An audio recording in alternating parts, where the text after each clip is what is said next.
I first realised I was transgender at 6 when I was looking in the mirror at myself, dressed in my mother's clothes and heels with a bit of lippy and a bit of powder on, and thinking I looked fabulous, thinking that was the real me, thinking that was the real self.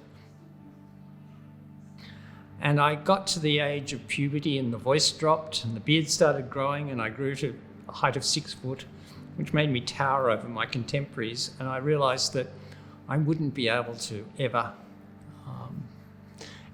pass as a woman, ever be a woman, even. In fact, that I had to suppress it, and suppress it strongly I did. And at that point, of course, I didn't know that there was anyone else like me in the world. We didn't have the internet. This was 1965, 66. And it wasn't until 1966 that I was sitting in the barber shop one day and saw Carlotta in her glittery, glamorous lace girl's outfit with the caption, "Once was a boy called Ricky from Balmain." And I thought, oh my God, there is someone else like me. But even at that point, I knew I was going to have trouble, but even more than that, the choices for a transgender woman at that point were to do what Carlotta was doing and become a drag queen, or to become a sex worker, neither of which careers particularly appealed to me. And I didn't think I was equipped for them. So I said, look, my feelings have got to be suppressed. I've got to forget who I am. It was a stage of forgetting the self, but it wasn't a very Buddhist forgetting of the self. It was a deliberate suppressing of the self. And aligned with that, I was a Catholic at that point, and a devout one at that. And I realised that the denial of my emotions that were necessary to suppress my transgender self, that my religion depended on the emotional belief in God. And I was struggling with a rational belief in God, and the emotional underpinning of that belief was called into question by not being able to trust my feelings. And so I abandoned the Catholic faith at that point, took refuge in rationality and became a scientist. It was there's quite a connection between those things, I think. And I had a long career as a scientist, still am married, we've had 40 years of marriage and, a couple of children and a successful career, and moved on with my life, absolutely forgetting about a transgender self. Until age of about 48, I became interested in Buddhism through meditation, used as a method of calming my mind. And that led to an understanding, to a deepening wish to understand the Buddhist philosophy, which led to a Buddhist devotion, I guess, and a Buddhist practice which was firmly established in myself. And as I progressed on it, I progressed 2 practices which I believe were pivotal to me remembering that I was transgender and coming out as transgender. And this comes to this knowing the self. And the first practice that I talk about was one about denying the self, denying all the apparent selves that I was at that stage. And remember, I'd forgotten about my transgender self. So the selves that I was denying as, am I a husband, a brother, a son, an uncle? Am I all these male things? And I denied them. Am I my job? Am I my house? All this sort of stuff is what you examine and say, is this truly me? Is there something else, or are these just things that are incidental to me? And that stripped away all the maleness, and there was sitting underneath that, still subconsciously, a female side. And the other practice that I did was meditating, looking in the mirror, giving myself compassion. And I looked in the mirror and I looked at what was facing me, and I looked at that in horror, because it was this kind of very uncomfortable with what I saw. It was an angry old man looking back at me, and I thought, my God, that's not how I want to be to the world. And I started doing all sorts of things about softening my appearance, having let go of this grip on masculinity and wanting to soften and become more soft and naturally tending towards the feminine. And then I guess in my life, that was about 2011. In 2012, my respected Tibetan Buddhist teacher died, Then my father died. And about a year later, my mother died. And all these things accumulated to create a crisis in me, which led to me letting go of all the inhibitions to coming out. And in the next month after my mother died, I was out in a major sort of way on the streets being Michelle. And in the meantime, I'd found another Tibetan Buddhist teacher, and it took me 2 years, nearly 2 years, 18 months to actually summon up the courage to come out to him, because he was a very traditional Tibetan Buddhist in many ways.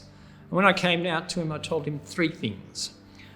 One, I'm presenting as a woman now in most of my life.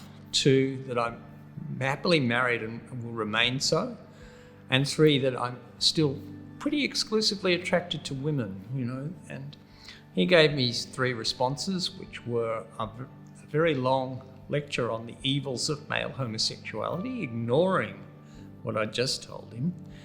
A statement that I'd been possessed by evil spirits and that he would cure me, quote unquote, and that what was happening to me was probably caused by my diet, and I needed to fix that.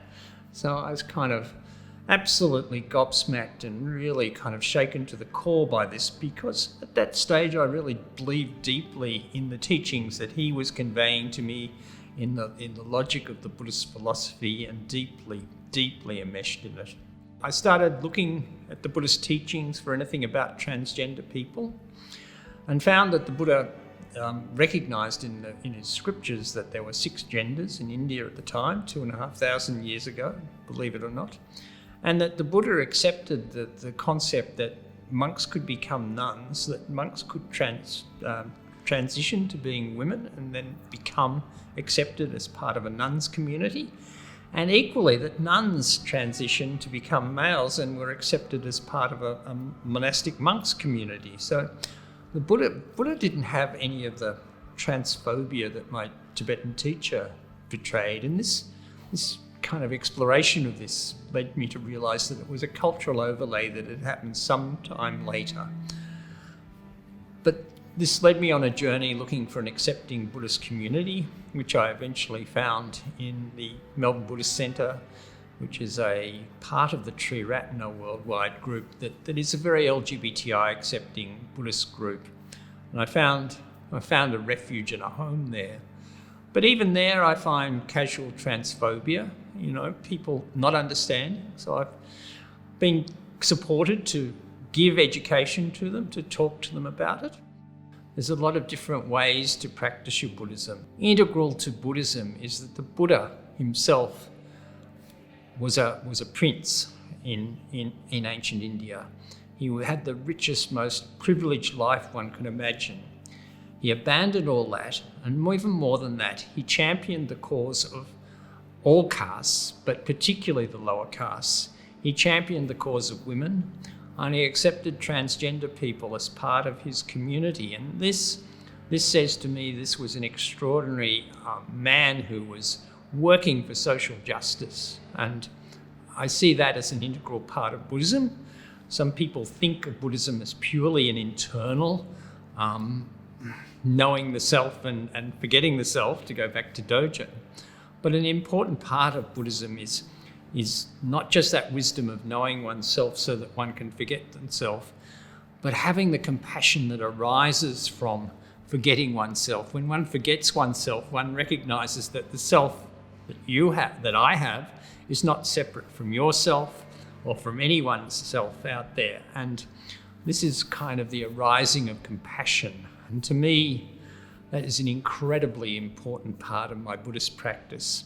Being transgender is absolutely something that's fine in Buddhism, that's something that's even integral to Buddhism. And the ability to go beyond gender even is an important part of Buddhism. The enlightened Buddha, the enlightened being, does not have a gender. He is genderless. It's lost its gender. The only problem with that is that all the Buddhas have male characteristics, and that has arisen because of a patriarchal view. But certainly there are little snippets like Kuan Yin who say it's perfectly fine to be transgender and be Buddhist.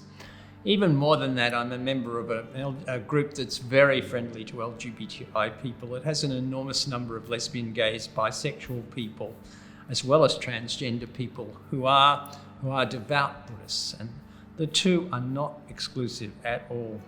There's a thing in Buddhism which says that everybody is your teacher, and that even the transphobic teacher that gave me the really positive and deliberate transphobic response, and all the people that have given me casual transphobia, have deepened my practice by challenging me to think more deeply about, is it okay to be Buddhist and transgender? My resounding conclusion has been yes, but that conclusion has been deepened by being challenged. What I would say to people that follow on a journey in Buddhism as a transgender person was, yes, there are people out there who will give you deliberate transphobic responses and tell you it's not possible to be transgender and Buddhist because you're being deceptive by being transgender. Learn to reject that. Learn that there are stories of transgender people within Buddhism.